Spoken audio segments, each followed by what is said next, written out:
There's something that nobody ever talks about in law enforcement. Law enforcement, we're number one. We're number one in alcoholism. We're number one in drug abuse. We're number one in heart disease. We're number one in suicide. Yeah. We're number one. And the reason for that is because you can only respond to the ugliest side of man for so long until the human mind becomes fatigued. Nobody's ever called the police to say, my daughter just graduated from kindergarten. We're cutting a cake. Why don't you call all your friends and the firefighters? And you know what? We got cupcakes and donuts for you guys.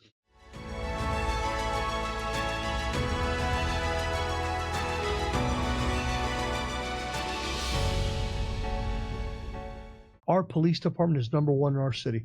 That is our number one priority. And in the city of Sweetwater, our mantra, our city seal is God, country, family. So we have an amazing mayor who's been his entire career, who's been an advocate for law enforcement.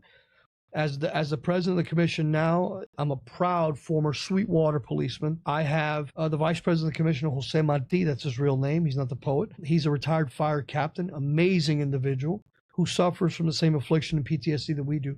I have another commissioner, Idani Yanni, who her son is a trooper. I have another commissioner whose son is a fireman. And we have an amazing, amazing team. Today we're going to talk about the transition from law enforcement to elected official. What are the lessons we learned? How are we impacted by the job? And how do we take our experiences into the next part of our life? I am Robert Asencio.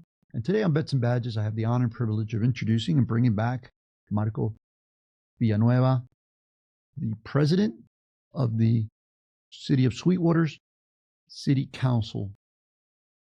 Hi, Marcos. How are you? What's up, my brother? Hey, man. Good to see you. Man, it's been a little bit. But yeah, it's been a minute since I was interviewed by you. I think the last time was just after COVID. I've been wanting to invite you out to the show because you and I share, I think, a unique experience that not many people in South Florida have followed in the career path. We went from law enforcement to politics. And I wanted to bring you on to gain your perspective on leading a rapidly growing city that has a rather expansive police agency that now has had their share of big city events, big city incidents. And I wanted to talk to you about how you go about leading, how your experiences have impacted you in your current position, but more importantly, how has your life in law enforcement impacted you throughout these years? I started in the city of Sweetwater in 1997 as a police dispatcher, and I always wanted to be a policeman. I was a police dispatcher on the midnight shift. Eventually, went to the police academy and became a reserve policeman with the city of Sweetwater. Coincidentally, I was hired with other agencies, but I refused to leave Sweetwater.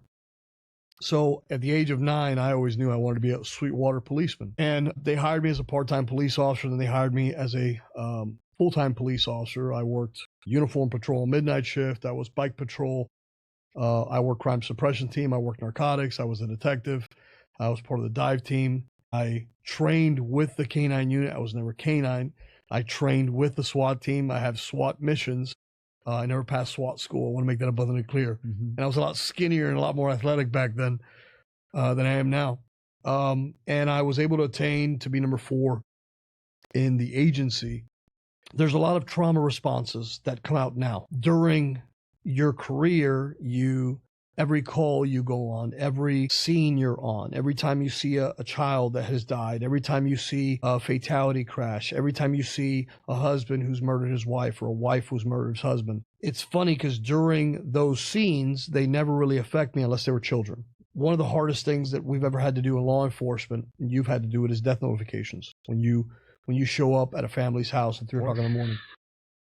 And right after that trauma response, you got to go back and 09 QSK, right? You got to go service. Go back in service and handle calls. And I remember we spoke one time about, we don't necessarily have to go into the incident, but being involved in police shootings or responding to police shootings, that adrenaline rush that hits you, right?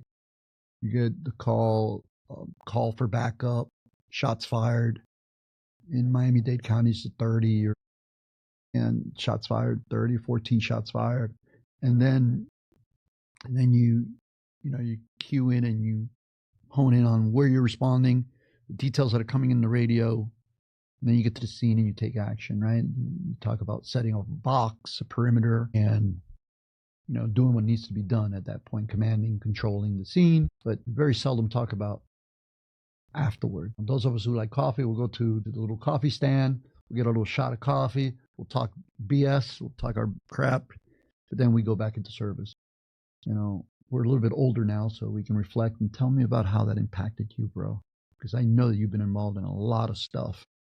So I was one of those cops that I always wanted to arrive first. I was a door kicker, and I love. Never outgrow that rookie fever, right? No, man, no. And I still get the adrenaline rush. Even today, when I'll see units running lights and sirens or running a 3, it'll pique my interest if I see, or I'm drinking coffee with some of my guys and I hear the radio and I hear a hot call, robbery in progress or whatever, I want to go.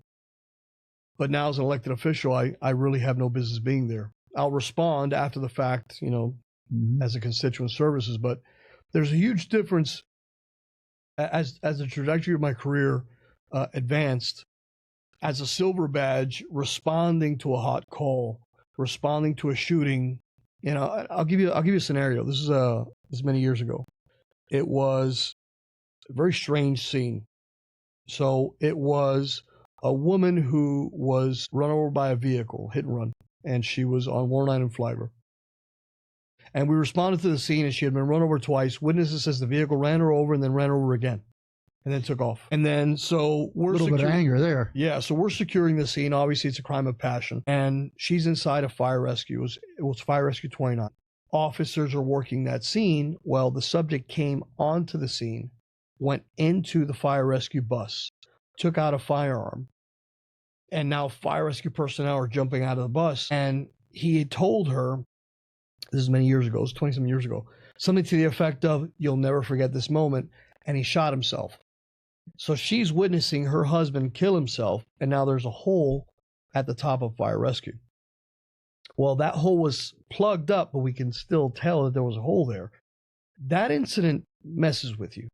There's another incident inside the trailer park, a guy who was cranking shotgun rounds. And at the time, we go in and, an active shooting in progress. And back then, it wasn't considered an active shooter unless there were multiple victims, we didn't know. And we hear the rounds cranking. So we go into the trailer and we see a guy sitting on the bed, and he's got the shotgun pointed at under his chin. And we're guns drawn, and the guy looks and he says, "Don't worry, you won't have to do any paperwork." And he cranks it. How does it impact you, bro? You have kids. Yes. You have your wife, family. Most of us don't talk about this, right? We go home, we spare our family of the gory details. We may talk a little bit about it, but we talk amongst ourselves. And I always say that we're doing a disservice to our family and not sharing with them. We don't have to share all the gory details, but we think we're sparing them, and maybe we're creating chaos because they don't understand. They know something's wrong with us. They don't know exactly why we're going through whatever we're going through at the moment. Mood swings, maybe irritable, whatever. We're drinking more, doing things that are far more risky than we normally do.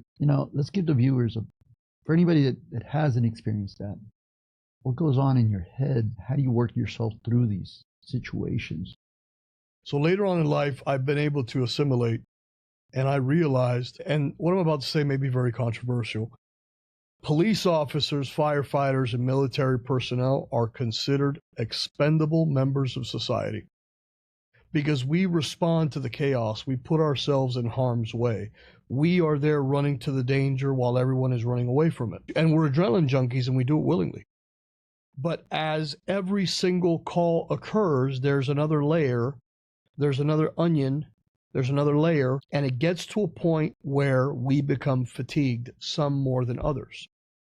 There's something that nobody ever talks about in law enforcement. Law enforcement, we're number one. We're number one in alcoholism.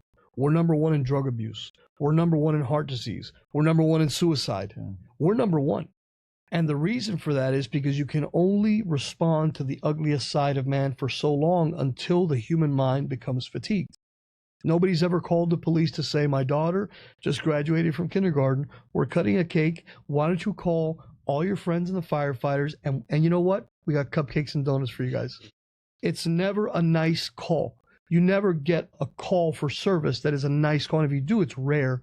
It's always associated with negative. So this is why there are scenarios where so many law enforcement officers are committing suicide. And I'll give you epidemic, brother. I'll give you a situation that happened many years ago, and you probably haven't thought about this for years, but there was a City of Miami lieutenant who was a helicopter pilot who was accused of something. He was wrongfully accused, and this man had so much honor, so much integrity, that when finally they cleared his name, he killed himself because he couldn't stand with the shame of even being accused, even though he was innocent. The stresses of the job, it's not the bad guys. We can deal with the bad guys. A lot of times it's the administration that gives you stress and doesn't back you up. And we are macho men, so we never talk amongst ourselves, most certainly. And we never talk amongst ourselves. But it's funny how, and there's a difference between male and female, but when you put a woman in uniform, I can talk to that female cop. And I can tell her when I'm having those moments of fatigue. And I can tell her when my mind's not right. But I can't tell my wife. Or I can't tell another woman, or I can't tell somebody, a female in my family, because they don't understand that's my sister. How could they understand? They can't. So the trauma responses that we deal with throughout our career, their individuals respond to it differently. I have always said that I'm a functioning crazy, and you got to be a crazy individual to run towards gunfire. Or you got to be a crazy individual to say in the beginning of your career, I can't wait to get into a shooting. And then it happens, and then you get the shakes. Or right after an adrenaline rush, or right after fighting with somebody for your gun, or having a subject take your firearm out of your holster, and you engage in some sort of deadly force, and you get the shakes. There are moments where, I'm sure it happens to you, I've woken up my wife has actually woken me up, where I'm grabbing her, or I'm striking her, or I've got her in a lock because I'm having some sort of nightmare and she's the subject. And when I wake up, I apologize completely. There are scenarios where there are nights where I can't go to sleep. I work midnights for a long time, and sometimes at 4 o'clock in the morning, I'm up. I deal best in silence. And I'll give you a perfect example. Most police officers can't stand Disney World because of the crowds. I don't like going to the mall. There's too many variables. There's too many potential threats. We've spoken about where you sit at a restaurant or how you park, the whole 9 yards, but I'm always operationally ready. I'm always operationally ready to deal with whatever it is. And this is funny. It's such a police thing. My 8-year-old daughter at the time was 4 years old, and she fell down and she cut her chin. The entire family's there and they're all freaking out. And I kind of got there and I'm like, everybody calm down. Come here. It's going to be fine. Open your eyes. Are you breathing? Everything's good. Just a little blood. All right, let's get in the hospital. And I started commanding a scene like we've always done. Like we command a scene to set up a box or set up an command and control. And we're subhuman. We're not human at that point because it becomes a template. Do we have trauma responses? Yes. Do I drink? Like a fish. I smoke cigarettes. I curse. Sometimes I find myself treating my children like subjects. Or I'll talk to them like if I'm a drill instructor and I'll go like this. What are you doing? And my wife will be like, hey, calm down. So yeah, man, the job definitely takes a toll. And obviously, for me, not obviously, but for many, silence is our enemy, right? It's when things are quiet. Our head starts working, right? Our minds start running through these scenarios, repeating the incidents. That's when we have our incidents. Now, you mentioned about sleeping and striking your wife or going back into a scene. I'm not talking about domestic violence. That's not what we're talking about here. Fighting in your sleep, if you will, and the person next to you gets hit. Yeah, night terrors. My last episode with a PTSD was an episode that I had where I was sleeping. Somebody was knocking at the door rather aggressively. We're family travels and tribes, and one of the family members came in late. They got to the house late. I was already sleeping. Heard the knocking, the banging on the door. They were all happy, partying. Hey, we're gonna ready party long weekend, whatever. How do I react? I thought it was in the middle of a incident where I was being threatened by somebody that was coming after me. Mm-hmm. I go to grab my gun. I get up, and my wife catches me. and she calms me down, brings me back down to the moment, brings me back to reality. But had she not, I think things would have gotten very ugly. But anyway, so point being is that you have these moments of PTSD, if you will. And I'm glad you're sharing what you're sharing, because I want to get to the second part of your career now, or your next phase of your career, which is, you went into elected office, right? You ran for office, you got elected. I'd like to hear why you ran for office, but more importantly, I'd also want to hear, and I want you to emphasize on how you're using your experience to help those that are serving your city. I ran for office out of frustration, pure frustration, because we talk about command and control, and I am all about honor and integrity and code and ethics. And it's not just words that are on the side of a police car. I love to live my life like a gentleman. We have that warrior mentality where we all have PTSD. I can't leave my house without my gun. I can't. Well, I won't go anywhere. I won't go to the gym. I'll go to the park. It's the first thing I grab. And I feel empty without it. Life after police work is very strange because I felt like I lost my identity. And I don't hear people really talk about that. I felt like I lost my identity. It takes a lot to say what you're saying. Thank you for that. I felt like I was less of a man. It's interesting. But I got into police work out of pure frustration. It was a time in our department we had just gotten to the level of accreditation where it was done. I was being promoted to the rank of major. I told the chief at the time that I was not going to be promoted. I didn't want to work for the department anymore. I didn't respect the mayor at the time. I didn't like where the department was headed, and I was going to do something about it. So I retired and I ran for office. I ran for office against a 16-year incumbent, and I won. I always made police work my priority. I've never made it a secret. I live by, you remember Maslow's hierarchy of needs? Yes. So Maslow's hierarchy of needs, to those who are watching, is a psychological profile, the basic needs that an individual requires to survive. And it's food and shelter, and right after food and shelter is security. As an elected official, I can't provide food and shelter, even though during COVID, that's all we did. That's not the premise, but I can provide security. I can make sure that the financial instrument that we use from ad valorem goes towards our law enforcement budget. I can ensure that we use proactive measures to generate revenue to make sure that we have a safe and secure environment. So that was my premise. And I focused my attention on that. So at one point I made the City of Sweetwater Police Department the highest paid police department in Miami-Dade County. And I did that. I brought forward legislation. I prepared my colleagues on the commission. It was tedious, and we were able to do it. Now, understand, when I was a dispatcher, I was making $6 an hour. When I was a policeman, I was making $24,000 a year. That's $12 an hour. Those were the good old days. When we were 22 full-time officers, now we're 87 full-time officers. And I think now the starting salary is something like 70 something, mid-70s. I'm not sure.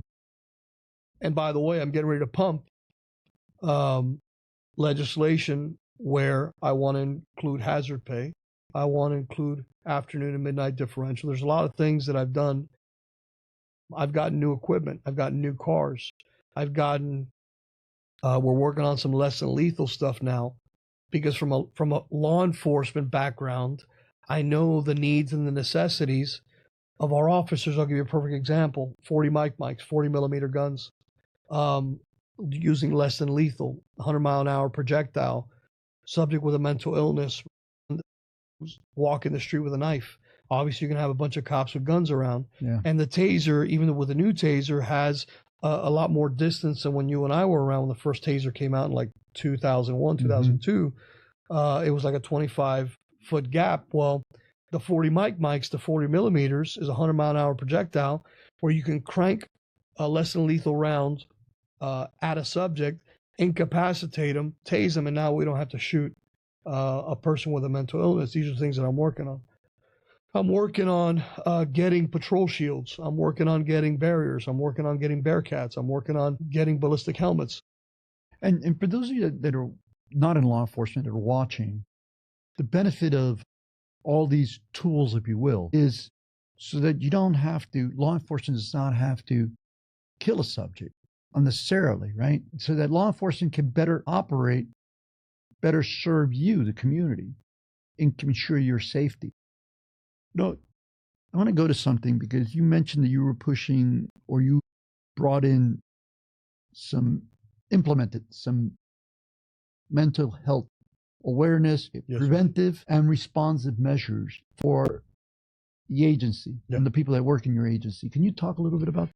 So it's been around for a few years where in other larger agencies, in Miami-Dade County, there are 34 municipalities. I think we're probably the only municipality our size in the state of Florida who has a mental health professional who's providing peer support. This person is a retired 32-year veteran. He was a high-speed, low-drag guy. The guy from the city of Miami, right? And he's received not only sufficient training, but he's got a master's degree in mental health, and he'll sit down and any kind of trauma response, periodically he'll speak to our personnel, whether it's a hot call. And I'll give you a perfect example. You remember the FIU bridge collapse? Of course. Well, we had officers respond to that call. I responded to that as an elected official, and now my officers are under a bridge dragging people out. Well, we actually had an officer who said that they had a PTSD event because of that. Now, I'm not a psychologist. I don't know. But there really isn't a whole lot of mechanisms in place. So currently I'm working on some sort of legislation here in the city of Sweetwater that I'm going to be urging with the governor to figure out some sort of PTSD mechanism for law enforcement, because we do go out 2/3 medical. Mm-hmm. You get injured on the job and your knee, you lose a finger, whatever it is, you go out 2/3 medical. But there really isn't a whole lot right now with PTSD. I know there's some sort of legislation that's trying, there's something out there, but it's not where it needs to be. And we spoke about this before. When you get into law enforcement, there's a psychological examination, then you never take a psych again. Yeah. Unless you go into a specialized unit, they might polygraph you, but they never take another psych. And the funny thing is the psychological examination, when you break it down, it's called the MMPI. If you and I were to take a psychological examination now, the doctor would call the hospital and say, put these people in a straitjacket. Now, if you live with mommy and daddy and you have no life experience, you can. But what about if you're a combat veteran and you're applying to be a police officer? And as a combat veteran, the things that you've seen in combat, you're not going to be looked at the same. So people come into law enforcement already with certain trauma responses, whatever has happened, whether they were beat as a child or they grew up without a father or mother or whatever it is. And then come the ugliest side of man calls.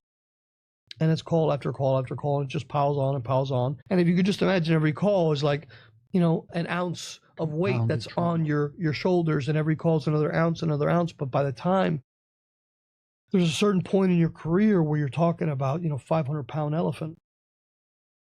Well, not an elephant weighing 500 pounds, but obviously, there's this huge weight on your shoulders, and people become fatigued.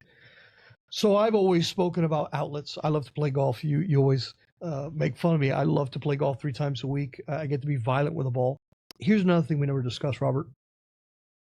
Have you ever identified that we are trained to be violent? Have you ever vocalized it? Yes. So we are trained to be violent with discipline, like a martial artist. We are trained to respond and react to the ugliest side of man, and once it's done, so you're going to go on a high-speed chase with a subject shooting at you, then you go and you grab the subject, and all of a sudden you got to go nice and easy and put them in cuffs. And that's where we fail, right? That's where we're deficient in training on how to deal with after the violence is, because in law enforcement, there's a need at times. Well, even after, during, just at the end of a chase. Yes. Remember what used to happen at the end of a chase before social media and all that. Now you got Channel 7 News and you got media and you got Instagram and everybody's with a cell phone. And after this chaos where the subject's been shooting at you, threatening your life, and he's cut you off and he's rammed your vehicle, you got to now place that subject into custody, and you got to sit there and where do you throw all that energy? Where do you throw all that maybe chaos? Try to save the person's life. Sure, it goes internally. And it stays there and it festers. So there are a lot of guys now that get into jiu-jitsu and they have outlets. The reality is that we're not doing enough. And you and I are, I think, one of 8 people in the history of Miami-Dade County that made the jump from law enforcement to being an elected official. I think it's 8. I could be wrong. Yeah. So there's not many of us. Some better than others, some more effective and efficient than others. And the reality is that we should be doing more. Unfortunately, you and I have suffered from the bureaucracy of government, so there's only so much we can do because we're one person that has to present a vote and if the political environment is not conducive. Now, what I will tell you is this. I'm blessed because in the city of Sweetwater, I don't know about all the other municipalities. I can only tell you what I see on the news and what I see in Inside Baseball. We have no political drama. We have no political turmoil. And the city of Sweetwater is growing. What we're doing in the city of Sweetwater today, I'm extremely proud of our Chief Sergio Diaz, our Deputy Chief, our Assistant Chief, Frank Fernandez, a.k.a. Scooby, who's been on your program, who was my TA in the academy. Really cool to be able to hire your former training advisor, who has more than 15,000 SWAT missions. We'll talk about trauma responses. So talk about somebody who suffers from PTSD. I mean, I'm a 10th. I've gone through a 10th of what that man has gone through. But I will tell you with great certainty, we are functioning crazies. Some of us function better than others. But you got to be a little crazy to do this job sometimes. For sure. And on that note, we've reached the end of our show, but I think that leaves us open for next conversation, if you're willing to come out. Oh, absolutely, right? Man. So I've been speaking with the president of the city council for the city of Sweetwater in Florida, Marcos Villanueva, a friend, a colleague, retired police officer, and a brother, yes, for sure. To Rachel Brummage, our producer behind the scenes, we can't thank you enough. The Miller brothers, Grant, Michael Miller, the Miami's Community News team, and you, the audience. Again, we express our gratitude. Look forward to speaking with you next time. You can find us on all major podcast platforms, Spotify, YouTube, Apple, Amazon, iHeart, and of course our @betsandbadges.com website. Thank you. Look forward to speaking with you again next time.